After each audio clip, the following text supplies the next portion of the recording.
জামায়াতের নিবন্ধন বাতিল চেয়ে সংবাদ সম্মেলন পর্যন্ত করেছে। কেন? যে জামায়াতের আমির নাকি নারী বিদ্বেষে কথা বলেছে। কি বলেছেন? তিনি আল জাজিরা এক সাক্ষাৎকারে ইংলিশে বলেছিলেন, তাকে প্রশ্ন করা হলো যে জামায়াতের প্রধান, দলের প্রধান তিনি কি আমিরে জামায়াত, তিনি কি নারী হতে পারেন কিনা? তিনি স্পষ্ট বলেছেন হতে পারেন না। জিজ্ঞেস করা হলো কারণ কি? তিনি বললেন যেটা আল্লাহ অনুমোদন দেন নাই সেটা আমরা অনুমোদন দেই কিভাবে? তো এই বার্তা থেকেই তো ক্লিয়ার যে যেই দলের নামই হলো ইসলামকে কেন্দ্র করে, জামায়াতে ইসলাম, ইসলামী দল, সেই দল জীবনের সব ক্ষেত্রে ইসলামকে এবং আদর্শকে প্রাধান্য দেবে। এবং সংবিধানেও তো রাষ্ট্রধর্ম ইসলাম স্বীকৃত হয়ে আছে। তো ইসলামের বিধানের বাইরে মুসলমানের জন্য তো অন্তত ব্যক্তিগত জীবনে যাওয়ার সুযোগ নেই। কিন্তু এটাকে কেন্দ্র করে, যেটাকে কেন্দ্র করে দরকার ছিল প্রশংসা করবে। কারণ চারদিক থেকে এখন অনেকে আপত্তি তুলছে যে ওনারা কেন এটা করলেন ওটা করলেন। এই যেমন সম্প্রতি ফুল দেওয়াকে কেন্দ্র করে আমরা দেখলাম যে জামায়াতে ইসলামী এতকাল ফুল দেয় নাই শহীদ মিনারে গিয়ে, এবার কেন তাদেরকে দিতে হলো? যদিও সেটা দলের নামে দেয় নাই, বিরোধী দলীয় নেতা হিসাবে তো এটা বাধ্য তিনি, হ্যাঁ দিতে বাধ্য। না দিলে আরো সমালোচনাটা বেশি হতো। কিন্তু এখন সমালোচনা করছে যে ইসলামের নাম লাগালে তাহলে এতকাল যেটার বিরোধিতা করলো সেটা কেন করতে গেল? তাহলে ওই একই ইস্যুকে কেন্দ্র করে নারী বিষয়ক বক্তব্যকেও তো প্রশংসার নজরে দেখা দরকার ছিল।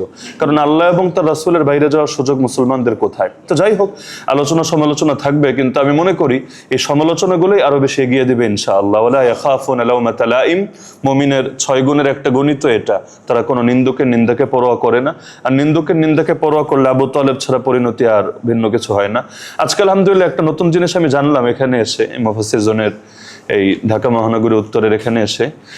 এমনি ব্যক্তিগতভাবে ইকামতে দিন যে বইটা আছে নিজামী সাহেব, গোলাম আজম সাহেবের, সেখানে আমি এই পয়েন্টটা পড়েছিলাম। তিনি একাধিক জায়গায়, বইয়ের একাধিক জায়গায় ক্লিয়ার করেছেন যে মাওলানা মওদুদী সাহেবকে আমরা আকীদার ইমামও মানি না, ফিকহের ইমামও মানি না।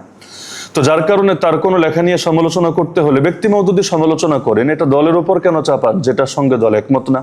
এমনকি ইতিহাস সামনে রেখে আমি যেটা জানি যে প্রথম যখন রেজুলেশন হয় মাওলানা মওদুদীর জীবদ্দশায়, সেখানে এই পয়েন্টটা ছিল যে ওনার ফিকহি মতের সঙ্গে সংগঠনের সবাই একমত হতে বাধ্য না, ওনারটা ওনার ব্যক্তিগত আর সংগঠনেরটা সংগঠনের। এমনকি যে আজকে বিভিন্ন সময় দেখা যায় কওমি ভার্সেস জামাত একটা মুখোমুখি অবস্থান দাঁড় করানো হয়, অথচ কওমি ধারা এটা তো একটা শিক্ষাধারা এবং আদর্শিক শিক্ষাধারা, কোনো সন্দেহ নাই। কিন্তু এটা তো কোনো রাজনৈতিক দলের নাম না। মানে কওমি মাদ্রাসায় পড়লে এটা তো এমন না যে কওমি এটা একটা রাজনৈতিক দলের নাম, ওই দলের সভাপতি সেক্রেটারির অধীনে থেকেই সারা জীবন কাজ করতে হবে। এক কওমি অঙ্গনেও তো একাধিক রাজনৈতিক প্ল্যাটফর্ম আছে। তো কওমি থেকে কেউ বিএনপিতে যোগ দিলে তার কওমিত্ব যায় না, কওমি থেকে কেউ আওয়ামী লীগে যোগ দিয়ে সংসদ সদস্য হলেও তার কওমিত্ব যায় না। কিন্তু কওমি থেকে কেউ যদি জামাত ইসলামীতে আসে তাহলে কওমি থেকে খারেজ হয়ে সে কেমন যেন জামাতে এসেছে। এটা তো আসলে আমার কাছে মনে হয় হাস্যকর ব্যাপার ছাড়া কিছু না।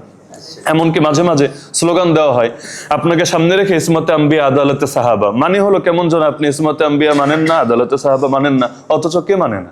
এখানে যারা আছে বা পুরো বাংলাদেশে যারা আছে কে মানে না? প্রত্যেকেই তো মানতে বাধ্য।